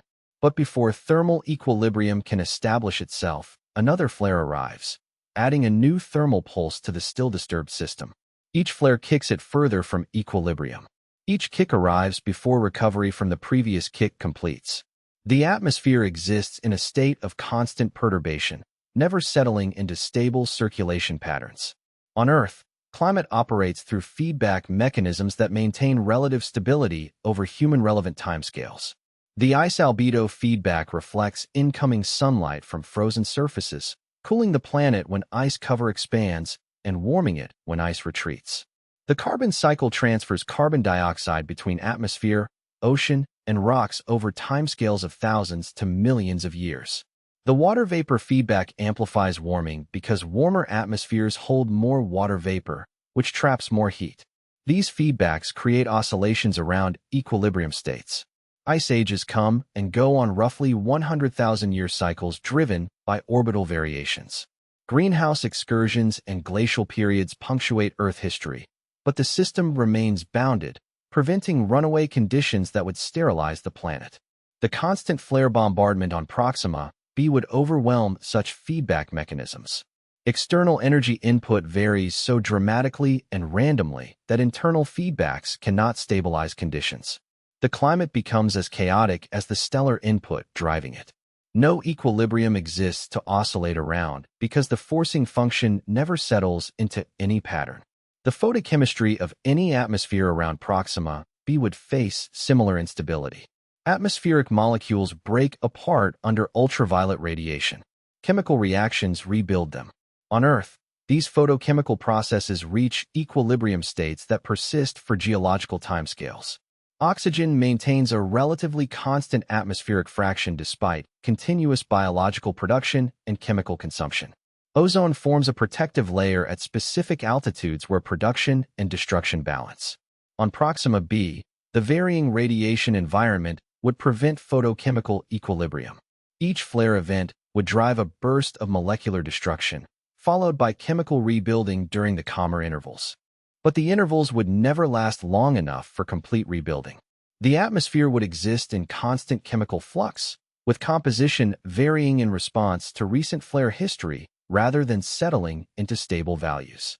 Water vapor in a hypothetical Proxima B atmosphere would face particular challenges. Ultraviolet radiation splits water molecules into hydrogen and oxygen through photolysis. The hydrogen atoms, being extremely light, can escape the planet's gravity if they reach sufficient altitude with sufficient velocity. Each split water molecule that loses its hydrogen to space represents permanent water loss from the planetary inventory. The oxygen left behind reacts with surface materials or other atmospheric compounds rather than accumulating. Iron-rich rocks oxidize. Carbon compounds form carbon dioxide. The oxygen disappears into chemical sinks while the hydrogen escapes to space. The net effect is irreversible water loss. This water loss process operates continuously on any world receiving substantial ultraviolet radiation. Earth loses water through this mechanism, but slowly enough that geological processes replenish the loss over planetary timescales. Venus lost its water through runaway photolysis when a hot early climate placed abundant water vapor in the upper atmosphere. Proxima's frequent flares dramatically accelerate the water loss process. Each flare drives intense photolysis during its peak, splitting water molecules throughout the upper atmosphere. The cumulative effect over hundreds of millions of years could remove an ocean's worth of water from a planet that once possessed Earth-like water inventory. The timescale depends on atmospheric structure and initial water abundance, but all models agree that water loss occurs faster around flaring red dwarfs than around stable stars. The temporal dimension of Proxima Centauri's violence reveals why optimistic habitability scenarios consistently fail under detailed scrutiny. Each proposed mechanism for survival or protection assumes conditions that can be prepared for. Each assumption fails against temporal chaos. Radiation shelters require knowing when to shelter. Without warning, shelters cannot protect exposed individuals. Atmospheric replenishment requires periods between stripping events. Without such periods, atmospheres cannot rebuild faster than they erode. Biological adaptation requires consistent selective pressures. Without consistency, evolution cannot optimize organisms for conditions that change randomly. The random, unpredictable nature of Proxima's behavior denies all these assumptions. The star has been violent for nearly 5 billion years. Every indication suggests it will remain violent for trillions of years more. No phase of stellar evolution will bring calm. No waiting period will make conditions safer. No predictable pattern will allow preparation for the next major event. Time serves not as healer but as ally to the stellar violence, wearing down any defense, overwhelming any adaptation, destroying any attempt to establish permanence in this hostile domain. Where time transformed Earth into a living world, time merely extends the duration of Proxima's assault. The trillions of years of stellar lifetime represent trillions of years of bombardment with no prospect of relief. This temporal reality forces a confrontation with human hopes for interstellar expansion. Proxima Centauri is our closest stellar neighbor. Every dream of reaching another star system, every plan for interstellar probes, every vision of humanity spreading among the stars begins with this nearest destination. If this star proves fundamentally unsuitable for any form of sustained presence, what does that mean for the broader project of interstellar civilization? The answer requires examining not just the scientific facts about Proxima Centauri, but the implications of those facts for humanity's cosmic ambitions. The technological proposals for reaching our nearest stellar neighbor. The terraforming dreams that captured public imagination. The limits of what any technology could achieve against an unpredictable star. And ultimately, what stellar chaos means for the possibility of interstellar colonization itself. Humanity has dreamed of reaching the stars for as long as we have understood what stars are. Ancient Polynesians navigated vast Pacific distances using stellar positions as guides, treating the night sky as a map to distant lands. Greek philosophers debated whether the points of light above represented divine fire or distant suns. Medieval scholars wondered if other worlds circled those celestial beacons. The moment humans grasped that stars were suns like our own, the question became inevitable. Could we ever visit them? Science fiction crystallized these dreams into narrative form. From Jules Verne's lunar voyages to the starships of modern space opera, storytellers have imagined humanity spreading among the stars. These visions shaped generations of scientists and engineers who grew up reading about warp drives and generation ships. The dream of interstellar travel became embedded in technological culture, a goal that seemed achievable if only we developed sufficient capability. When astronomers identified Proxima Centauri as our nearest stellar neighbor, It became the default destination for those dreams. The star's very name reflects this status, derived from the Latin word for nearest. Every serious proposal for interstellar travel has targeted this system because basic physics makes the choice obvious. The closer the destination, the shorter the journey. The shorter the journey, the more feasible the mission. Proxima Centauri represented the lowest rung on a ladder that might eventually reach the galaxy. The distances involved still stagger imagination even for this nearest neighbor. 4.24 light-years translates to approximately 40 trillion kilometers. Current spacecraft technology would require tens of thousands of years to complete such a journey. The Voyager probes, launched in 1977 and now the most distant human-made objects, have traveled roughly 23 billion kilometers in nearly 50 years. They have covered less than 1,000th of the distance to Proxima Centauri. At their current velocity, arrival would require over 70,000 years. This temporal barrier seemed insurmountable until innovative propulsion concepts emerged from theoretical physics and engineering studies. Ion drives, solar sails, nuclear pulse propulsion, antimatter engines, and laser-pushed light sails each offered potential pathways to relativistic velocities. The engineering challenges are immense, but perhaps not forever beyond human capability. For the first time in history, interstellar travel began to seem possible within conceivable technological frameworks.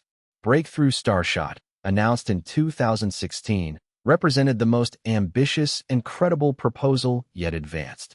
Backed by billionaire Yuri Milner and supported by physicist Stephen Hawking before his death, the initiative proposed sending a fleet of gram-scale spacecraft to Proxima Centauri using powerful ground-based lasers. The concept exploited a fundamental advantage of light sails. Because the propulsion system remains on the ground, the spacecraft need not carry fuel mass. All the propellant stays home. Only the payload travels. The proposed starships would weigh approximately 1 gram each, essentially sophisticated computer chips equipped with cameras, communication lasers, and navigational systems. An array of ground-based lasers would focus tremendous power onto the light sails attached to these chips, accelerating them to approximately 20% of light speed over a period of minutes. At that velocity, the journey to Proxima Centauri would require roughly 20 years rather than 70,000. The engineering challenges remained formidable. Building a laser array powerful enough to accelerate even gram-scale payloads to relativistic speeds would require gigawatts of coordinated power. Protecting the fragile starships from interstellar dust impacts at 20% of light speed posed unsolved problems. Communicating data back across 4 light-years using the tiny transmitters that 1-gram spacecraft could carry pushed the limits of signal detection. Each challenge demanded breakthrough innovations. Yet none of these challenges appeared fundamentally impossible. They represented extremely difficult engineering problems, the kind that human ingenuity has repeatedly solved when sufficient motivation and resources aligned. The Breakthrough Starshot team included serious scientists and engineers who believed the concept could work within decades rather than centuries. For the first time, interstellar travel seemed achievable within a human lifetime. The discovery of Proxima B the same year seemed to validate the destination choice with cosmic serendipity. Suddenly, there was not just a star to visit, but a potentially habitable planet to explore. The announcement generated worldwide excitement. Media coverage emphasized the Earth-like characteristics.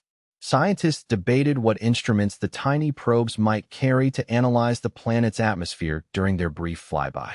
The combination of achievable travel times and a worthwhile destination energized the interstellar exploration community as never before. Public imagination soared with possibilities. Perhaps the starships would detect biosignature gases in Proxima B's atmosphere. Perhaps they would image surface features suggesting liquid water or even artificial structures. Perhaps humanity's first interstellar mission would discover that we are not alone in the universe. The stakes seemed impossibly high and impossibly tantalizing. 8 years of subsequent research have systematically demolished the optimistic scenarios that accompanied these announcements. The accumulated evidence regarding Proxima Centauri's behavior has transformed scientific assessment of the mission's value and the destination's promise. The star that seemed to offer humanity's best chance for interstellar success now appears as a warning about cosmic hostility. The star's violent behavior makes sustained observation difficult, even from probe distances.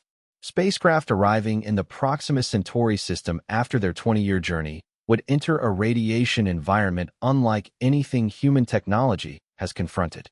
The constant flaring would bombard electronic systems with energetic particles capable of flipping bits in computer memory and degrading sensor performance. The periodic superflares would deliver radiation doses that could destroy unshielded electronics entirely. Radiation hardening techniques exist for spacecraft operating in Earth orbit and the inner solar system. These techniques add mass and complexity while reducing capability. The gram-scale starships that make laser propulsion feasible cannot accommodate significant radiation shielding. They would arrive at Proxima Centauri essentially naked to whatever stellar conditions happen to prevail during their brief flyby. A superflare during the encounter window would likely destroy the probes before they could return any data. The breakthrough starshot concept assumed that the starships would function long enough to image Proxima B and transmit data back to Earth. This assumption now appears optimistic given the radiation environment. The probes might arrive intact only to fail during the observation phase. They might capture data but lose communication capability before transmission completed. The random timing of stellar violence means that mission success would depend substantially on luck regarding flare timing. More fundamentally, the habitability hopes that made Proxima be exciting have largely evaporated under scrutiny. The planet remains a fascinating subject for remote study, a natural laboratory for understanding how worlds evolve under extreme stellar conditions. But it no longer represents a destination where humans might someday live. The terraforming concepts that occasionally appear in speculative literature face insurmountable obstacles that no technology can overcome. Terraforming requires transforming an alien environment into something humans can survive.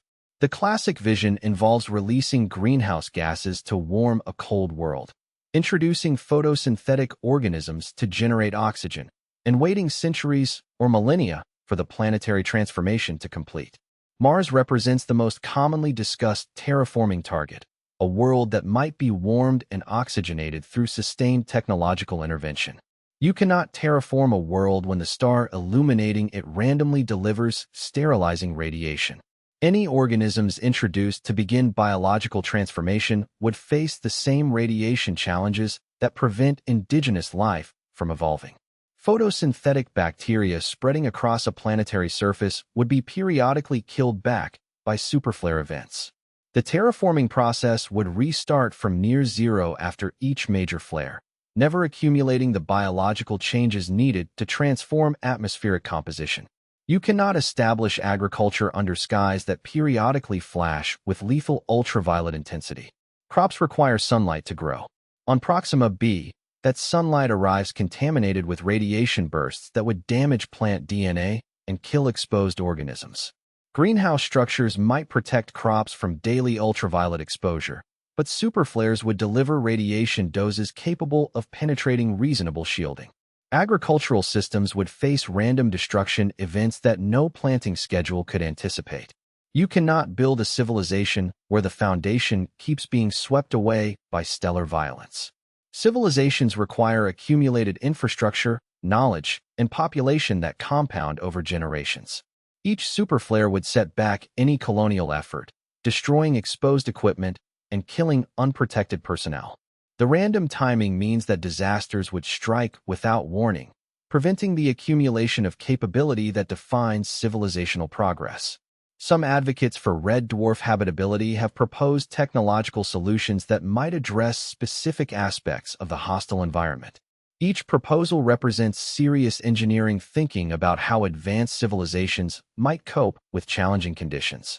Each proposal also reveals the fundamental impossibility of the overall challenge when examined carefully. Massive orbital sunshades could potentially block flare radiation before it reaches planetary surfaces. The concept envisions deploying enormous structures at the L1 Lagrange point between star and planet, intercepting harmful radiation while allowing beneficial visible light to pass through. Such structures might measure thousands of kilometers across, dwarfing any construction project humanity has ever attempted. The engineering challenges alone would require centuries of development and resources beyond current human capability. The fundamental problem remains.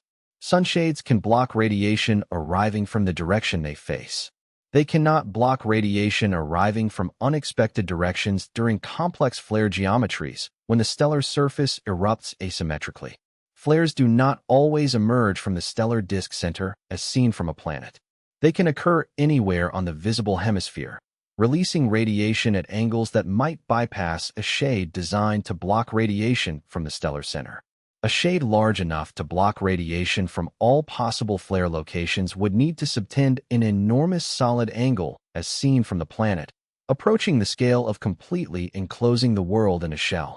Underground cities represent another frequently proposed solution, housing entire populations beneath the planetary surface.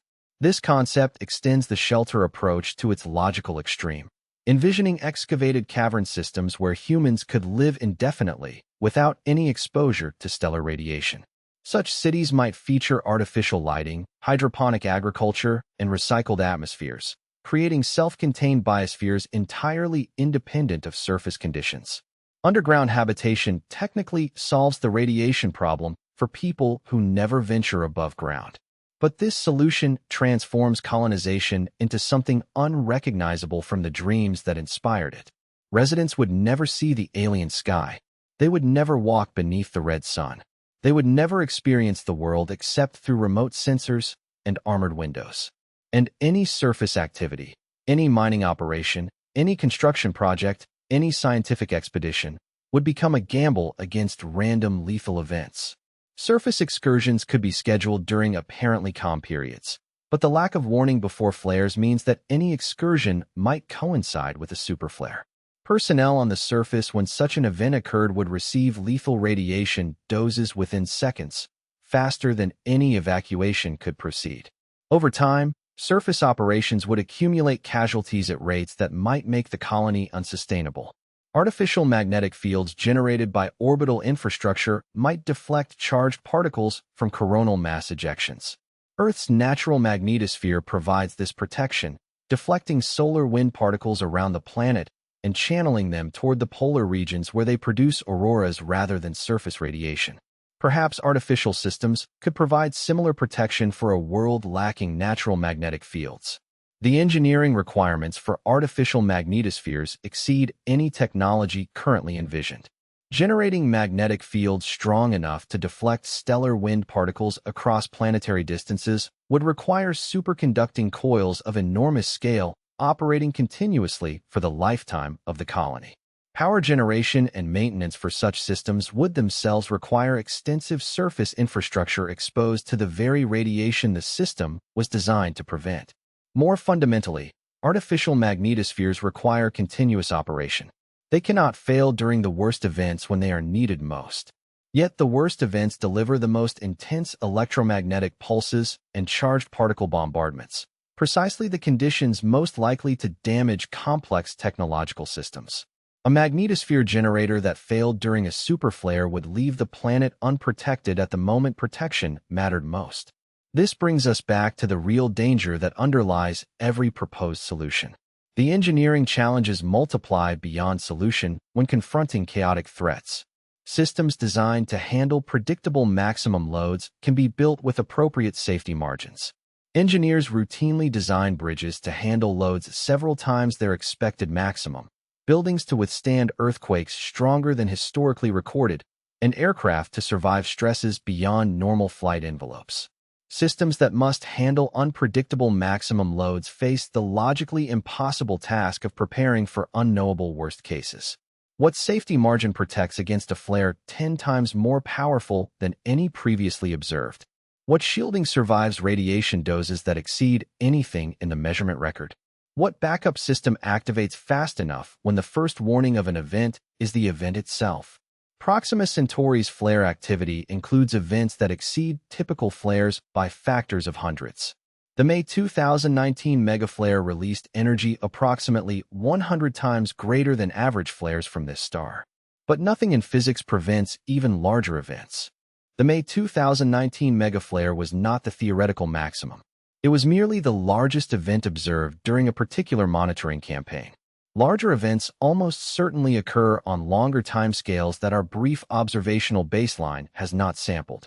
Any infrastructure intended to survive around Proxima Centauri must somehow survive events that have not yet been observed, events whose maximum intensity cannot be calculated from first principles, events that might exceed any design specification by unknown margins.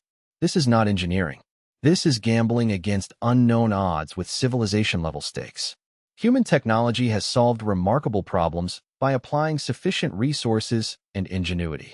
We have built shelters against earthquakes that protect millions of people in seismically active regions. We have constructed defenses against storms that allow coastal cities to survive hurricanes. We have developed protections against radiation that enable astronauts to work in space and nuclear technicians to handle dangerous materials. Each solution works because the threat parameters can be characterized. We know how strong earthquakes get. Seismologists have cataloged the most powerful earthquakes in recorded history and can estimate theoretical maximum magnitudes based on fault physics. Engineers design accordingly, with safety margins referenced to known bounds. We know how powerful storms become. Meteorologists track hurricane intensities and understand the thermodynamic limits on storm strength. Coastal construction codes reflect this understanding. We know the radiation environment in near-Earth space. Decades of measurements have characterized the Van Allen belts, solar particle events, and galactic cosmic ray flux with precision sufficient for spacecraft design. Radiation hardening specifications derive from this measured environment. None of these solutions require designing against completely unknown threat levels. Proxima Centauri offers no such characterization. The maximum flare intensity is unknown and may be unknowable from the observational data we can practically collect. The maximum coronal mass ejection force is unknown. The worst-case radiation environment during the most extreme events is unknown. We have observed this star for less than a century out of its 5 billion-year lifetime. Our observations sample an infinitesimal fraction of the possible stellar behavior. Designing systems to survive conditions we have never observed and cannot predict is not engineering in any meaningful sense. It is hoping that the future happens to fall within parameters we guess correctly. It is betting that the star will not produce events worse than our assumptions. The bet might pay off, but the stakes include human lives and the resources of civilizations. The conclusion emerges with uncomfortable clarity from every line of analysis. Proxima Centauri cannot be trusted. Not because we lack technology to handle its current observed behavior, though current technology would indeed fail against even average conditions. Not because the challenges are merely difficult rather than impossible, though difficulty does not capture the nature of the problem. The star cannot be trusted because its fundamental nature makes prediction impossible and preparation inadequate. The chaos is not a problem to be solved through sufficient cleverness or resources. It is a characteristic of the system that cannot be changed. The convective interior that generates chaotic magnetic fields cannot be modified by any technology. The reconnection events that release flare energy cannot be suppressed or scheduled. The violence emerges from the same physics that allows the star to shine. You cannot have the star without the chaos. This realization carries weight beyond the specific case of our nearest stellar neighbor. The implications extend to the broader question of habitability around the most common stars in our galaxy, and therefore to the probability of life elsewhere in the universe. Red dwarfs dominate the galactic stellar population, comprising approximately 7 out of every 10 stars in existence. Our galaxy contains an estimated 400 billion stars. Approximately 280 billion of them are red dwarfs. These dim stellar furnaces outnumber all other stellar types combined by substantial margins. If planetary systems form as commonly around red dwarfs as around other stars, then most planets in our galaxy orbit red dwarf primaries.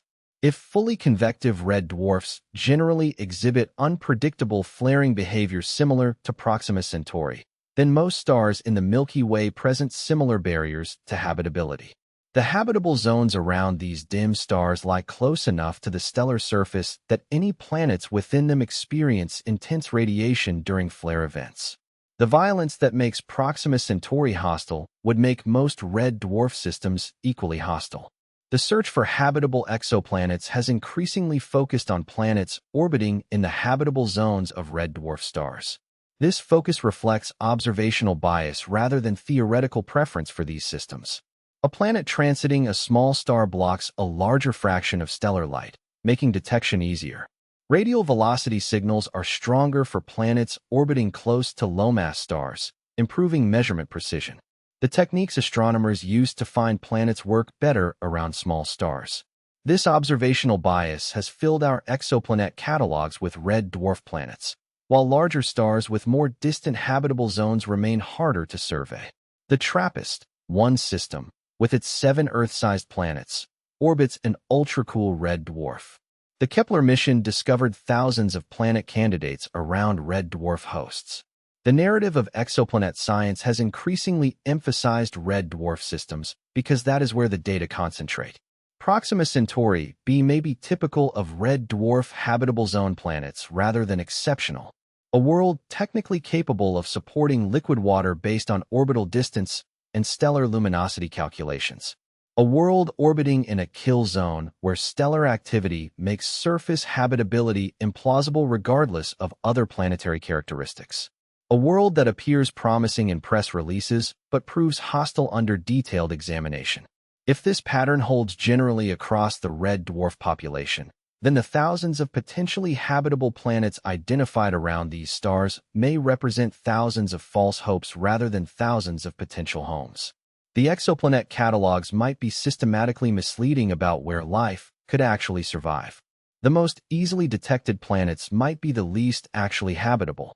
The philosophical implications of stellar unpredictability as a fundamental barrier extend beyond questions of human expansion or real estate for future colonization.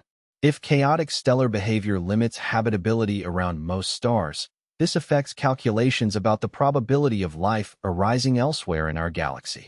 The Drake equation, formulated by astronomer Frank Drake in 1961, attempts to estimate the number of communicating civilizations in the Milky Way. The equation multiplies together factors including the rate of star formation, the fraction of stars with planets, the number of habitable planets per system, the fraction where life emerges, the fraction where intelligence evolves, the fraction that develop technology, and the longevity of technological civilizations. The fraction of habitable planets where life actually emerges depends critically on how many planets are genuinely habitable, as opposed to merely appearing habitable from orbital parameters. If red dwarf habitable zones are actually kill zones, then the pool of truly habitable planets shrinks dramatically. Reducing this factor reduces the expected number of civilizations proportionally. This reduction might help explain part of the Fermi paradox, the apparent contradiction between high probability estimates for extraterrestrial civilizations and the complete absence of evidence for their existence. If most stars are too hostile for life regardless of planetary characteristics, then life may be far rarer than optimistic calculations suggest. The galaxy may be largely empty, not because civilizations destroy themselves, but because they never arise in the first place. Our Sun emerges from this analysis as increasingly exceptional among stellar hosts for life. Not exceptional in composition, which is ordinary. Not exceptional in age, which is typical. Not exceptional in size, which is close to median. Exceptional in behavioral stability. The presence of a tachocline at the boundary between radiative and convective zones creates organized magnetic field generation that red dwarfs lack. The 11-year activity cycle with its predictable patterns of solar maximum and minimum provides environmental consistency across evolutionary timescales. Our star varies in output. Solar flares occur. Coronal mass ejections impact Earth's magnetosphere. But these variations fall within bounds that biological evolution has proven capable of adapting to.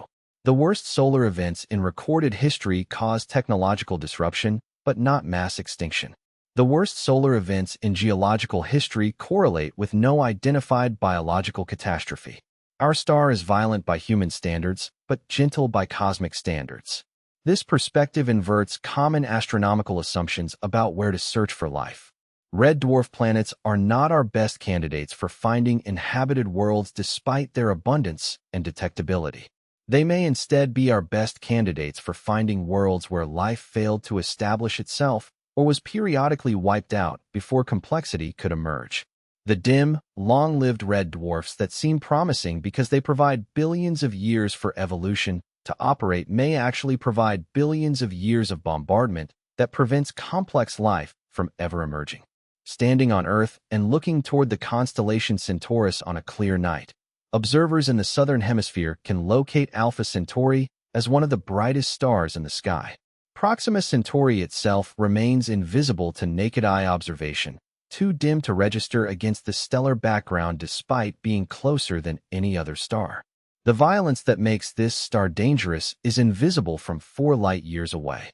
The flares that would kill unprotected humans on Proxima B produce no detectable change in the star's appearance from Earth. The universe hides its dangers behind the veil of distance. Human expansion beyond Earth will likely continue within our own solar system for the foreseeable future. The Moon offers a nearby destination for establishing permanent human presence beyond Earth. Mars presents challenges that human ingenuity can address over decades of sustained effort. The asteroid belt contains resources that could support industrial civilization throughout the inner solar system. The moons of Jupiter and Saturn harbor environments where life might exist and where human outposts might eventually operate. All these destinations orbit our stable, predictable sun. The radiation environment varies from Earth's surface to deep space, but remains within parameters we can measure and design for. Solar activity disrupts operations occasionally, but the disruptions can be predicted hours to days in advance. Astronauts can shelter during solar particle events. Equipment can be hardened against measured radiation levels. The sun cooperates with human planning in ways that Proxima Centauri never could. The dream of interstellar travel need not die because our nearest destination proves hostile. Other stars exist. Some of them may prove more welcoming than Proxima Centauri. Sun-like stars with their tachoclines and activity cycles offer more stable radiation environments. The nearest sun-like star, Alpha Centauri A, lies only slightly farther than Proxima, though it lacks any confirmed habitable zone planets. Other systems at greater distances may offer better combinations of stellar stability and planetary characteristics. But interstellar travel to any destination requires solving the fundamental problems of propulsion, communication, and journey time that make even Proxima Centauri so difficult to reach. If the nearest star is unsuitable, the next candidates lie substantially farther away.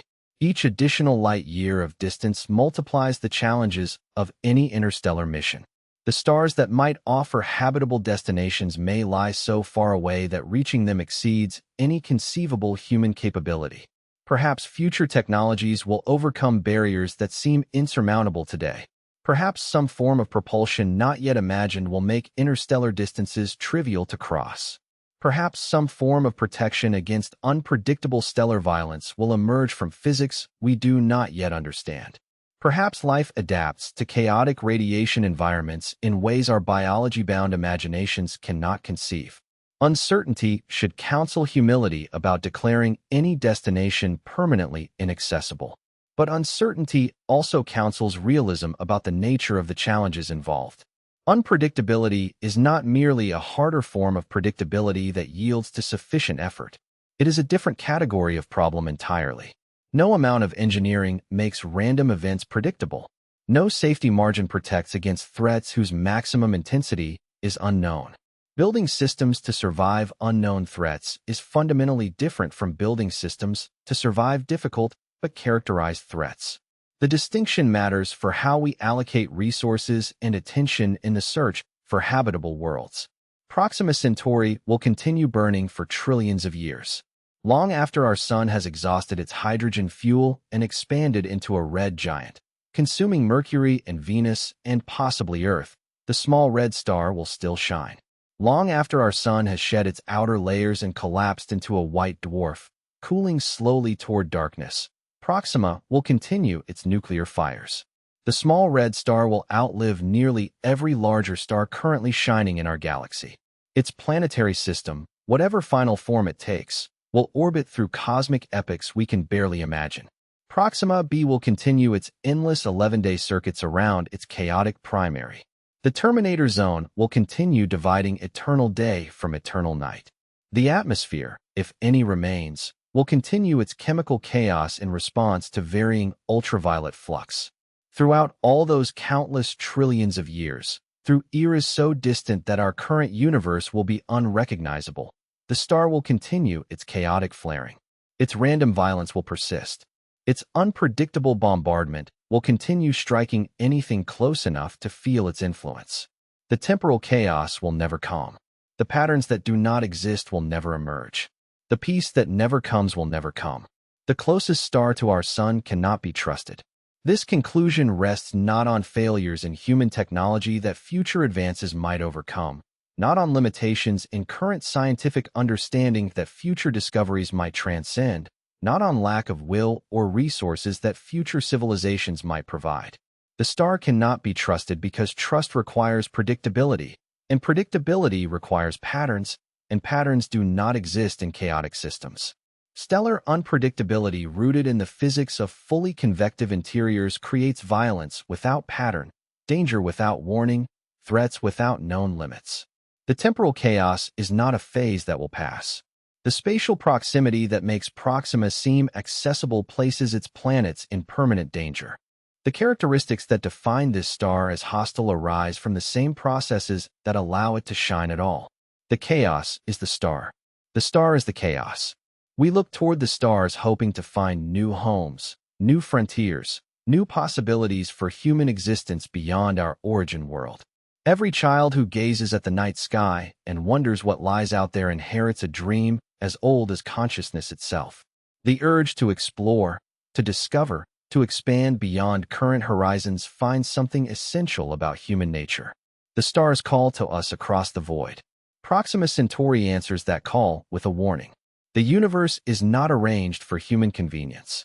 The closest star may be the least suitable for human presence. The most accessible destination may be the most deadly.